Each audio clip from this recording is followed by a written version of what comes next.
É isso aí, você que está conosco aqui na Conexão Viva, a rádio que nos mantém conectados ao Senhor. Agora são 6 horas e 37 minutos, manhã do dia 21 de novembro de 2025, sextou, sexta-feira.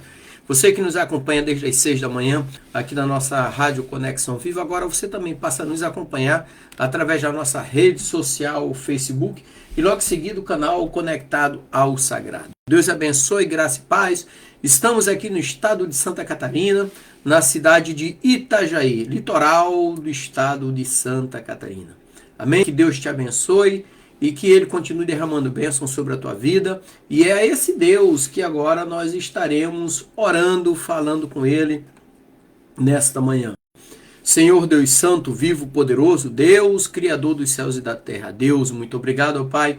Em tuas mãos eu coloco, ó Pai, a minha vida, a vida da minha família, dos meus parentes, meus amigos, a vida de todos aqueles que estarão nos acompanhando nesta manhã.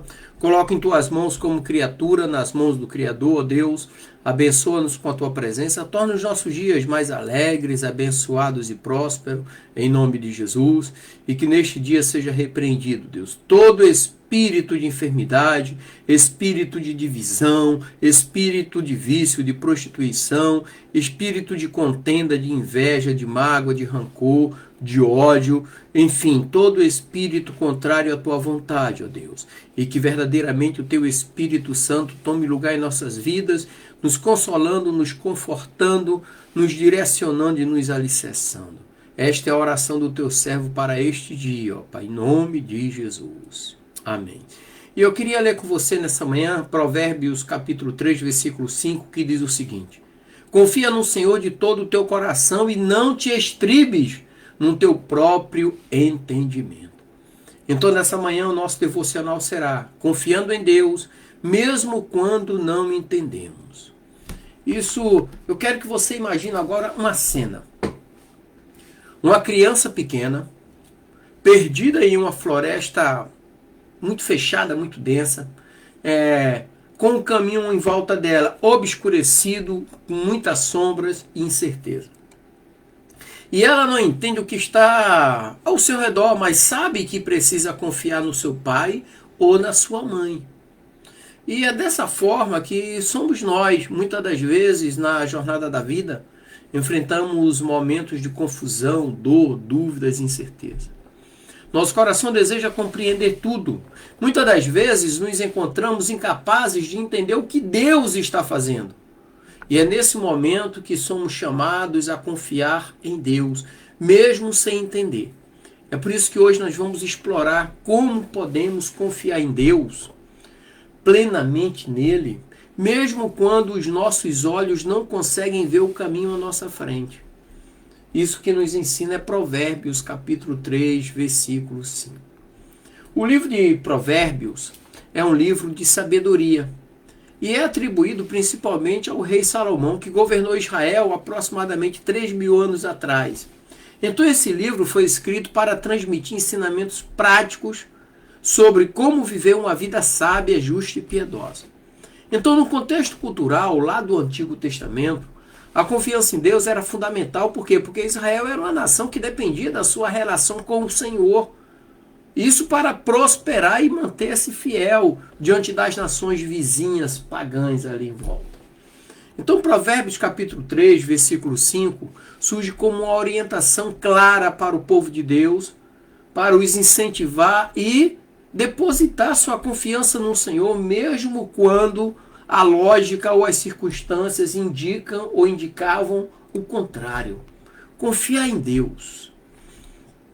No coração desse texto, encontramos um princípio vital: a confiança plena em Deus. A palavra hebraica para confiar é batar.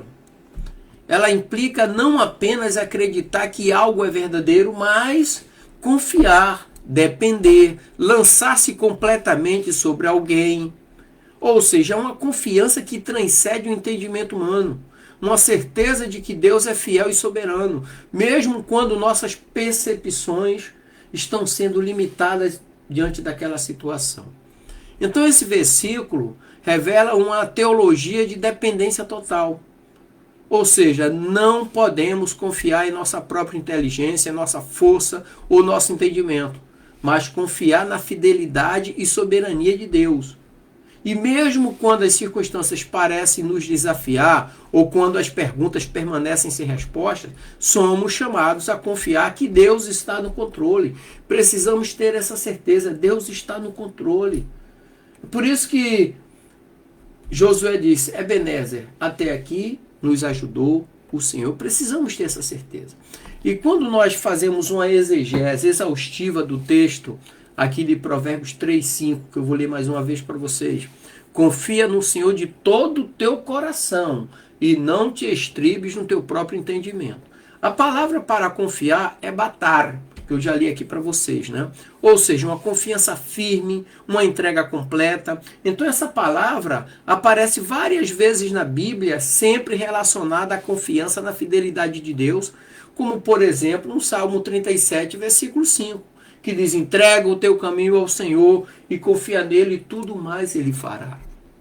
E esse no Senhor, que é Yehová, né? É o nome de Deus revelado a Moisés. É o Deus da aliança, o Deus que é fiel às suas promessas. Yehová, né?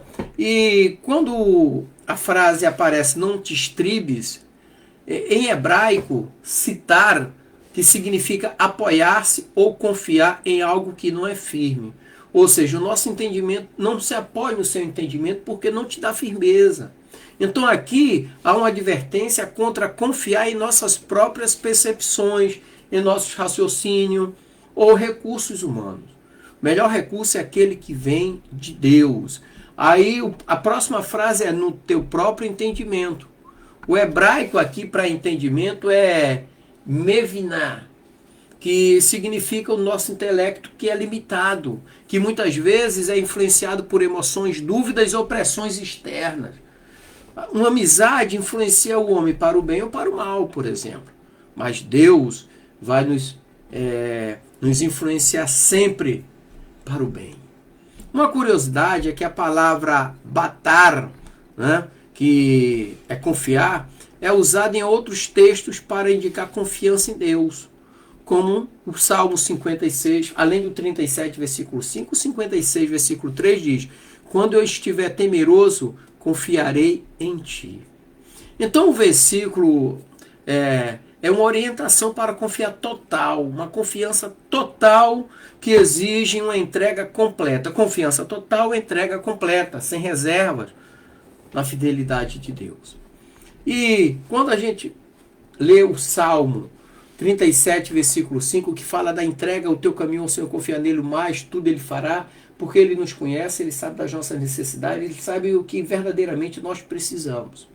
Josué 1,9 diz assim, não te mandei eu? Esforça-te e tem bom ânimo. Não temas, nem te espantes, porque o Senhor teu Deus é contigo por onde quer que andares. Confiar no Senhor e sabendo que os teus caminhos, os teus passos são guiados por Ele. Em Hebreus 11:1 diz assim, ora, a fé é o firme fundamento das coisas que se esperam e a prova das coisas que se não veem. Chamar a existência. Como é que nós chamamos a existência aquilo que não estamos vendo, mas queremos e temos fé e acreditamos? É quando a nossa fé está depositada 100% em Deus. Isaías 26:3 diz assim, tu guardarás em perfeita paz aquele cujo pensamento está firme em ti, porque nele confia. Quando você confia inteiramente no Senhor, tua vida está firme, teus passos estão firmes. Estarás em perfeita paz. Amém? Então essas passagens aqui reforçam o tema de confiar em Deus, mesmo quando a compreensão humana é limitada ou as circunstâncias parecem adversas. Na história da humanidade, nós encontramos exemplos de figuras que confiaram em Deus mesmo sem entender totalmente o plano de Deus. Um exemplo nós temos José no Egito. Eu já contei aqui certa vez, eu estava na faculdade, eu fazia história na época, a Unisul, universidade lá no Rio de Janeiro, e tinha uma professora que estava falando sobre o Egito, ela era egiptóloga, né, e a disciplina era egiptologia, e eu percebi que ela estava o livro que ela estava usando era uma Bíblia. Ali capítulo 32 a 37, falando de José. Aí eu percebi que era uma Bíblia. Eu sempre gostei de sentar na frente, fileira da frente. Né? Sempre gostei. Não gostei de ficar do meio para trás, sempre na frente ali. Aí eu abri minha bolsa e puxei uma Bíblia, inclusive Bíblia de Jerusalém, né? Na época eu também dava aula em seminário já. Aí eu fui e peguei justamente o fio da meada que ela estava falando sobre o estrangeiro no Egito, as mudanças, aquela coisa toda, mudança social, comportamental. E ela falou assim para mim: esse livro que você está usando aí é o que? Uma Bíblia? Eu falei: é. Ela falou: qual é o seu nome? Eu falei: Dimas. Ela falou: poxa, eu também estou usando, olha. Aí me mostrou. Eu falei: a minha Bíblia é de Jerusalém também. E ela usava a Bíblia de Jerusalém, Bíblia acadêmica católica, né? Nós estávamos usando. E ela estava falando sobre José no Egito. José foi vendido pelos seus irmãos, mas antes disso ele foi espancado, foi jogado numa cisterna, foi vendido a mercadores de escravo, que levaram ele para o Egito, venderam ele no Egito como escravo, foi morar na casa do chefe da guarda, do faraó, Potifar. Lá dentro a mulher de Potifar tentou seduzir ele não aceitou, ele foi para o cárcere preso. Quando chegou no cárcere, ele encontrou 2 ex-serviçais de faraó, um padeiro e um copeiro. Os 2 tiveram sonho. Ele revelou os sonhos do padeiro e do copeiro. Ele falou que o padeiro morreria em 3 dias e o copeiro em 3 dias voltaria a servir a faraó. Aí o copeiro voltou, foi servir a faraó. Tempos depois, anos se passaram, o faraó teve um sonho e ninguém conseguiu revelar. O copeiro lembrou de José, falou para faraó. Faraó mandou buscar José. José veio, revelou o sonho de faraó. Faraó colocou ele como governador. Sabe? Confiança em Deus. A confiança não deixou José se abalar em momento algum. Na cronologia de Martinho Lutero, durante a Reforma, Lutero enfrentou críticas e ameaças, mas confiou na soberania de Deus, permanecendo fiel às Escrituras. Nas missões mundiais, missionários como Hudson Taylor, ele confiou na providência de Deus quando deixou tudo para levar o Evangelho a lugares desconhecidos. Agora, quando a gente fala de confiança em Deus, Cristo é o exemplo supremo de confiança em Deus. Lá no Getsemane, ele orou assim, de acordo com Mateus 26:39, ele disse: se possível, passa de mim este cálice. Contudo, não seja como eu quero, mas como tu queres. Ou seja, mesmo enfrentando a cruz, Jesus confiou na soberania do Pai, de Deus. A sua confiança levou a nossa salvação. E Jesus, ele nos convida a seguir o seu exemplo de fé e confiança, mesmo diante de sofrimento e da dúvida. Então, a dúvida é aquela ferramenta usada por Satanás para minar a nossa fé, ameaçar a nossa fé. Agora, Pastor Dimas, como nós conseguimos colocar na prática essa confiança em Deus? Primeira coisa é a confiança diária. Devemos aprender a confiar no Senhor em todos os aspectos da nossa vida, que são saúde, finança, relacionamento, futuro, mesmo quando as respostas não são claras ou não são exatamente do jeito que nós queremos. Segundo ponto, desapego do controle. Reconhecer que nossa lógica e entendimento são limitados e que Deus é soberano. Ou seja, confiando que suas promessas são verdadeiras, confiando que as promessas de Deus são as únicas verdadeiras. O terceiro ponto é cultivar a fé. A fé é como uma semente. A confiança cresce à medida em que nos alimentamos da palavra de Deus, nos alimentamos da oração, nos alimentamos da comunhão com outros irmãos, outros membros do corpo do qual nós fazemos parte. E por fim, entrega total. Entender que confiar em Deus de todo o coração significa abrir mão do controle e entregar a nossa vida nas mãos daquele que é fiel.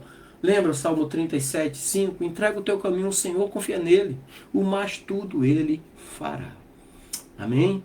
Então eu quero concluir dizendo para você nessa manhã que a vida nos desafia. A vida nos desafia a confiar em Deus, mesmo quando tudo parece estar fora do controle. O nosso chamado é lançar toda a nossa confiança no Senhor. Esse nosso Deus, ele é fiel e poderoso para fazer infinitamente mais do que pedimos ou pensamos. Amém? Que Deus te abençoe e derrame bênção sobre a tua vida cada vez mais em nome de Jesus. Graça e paz. E para você que está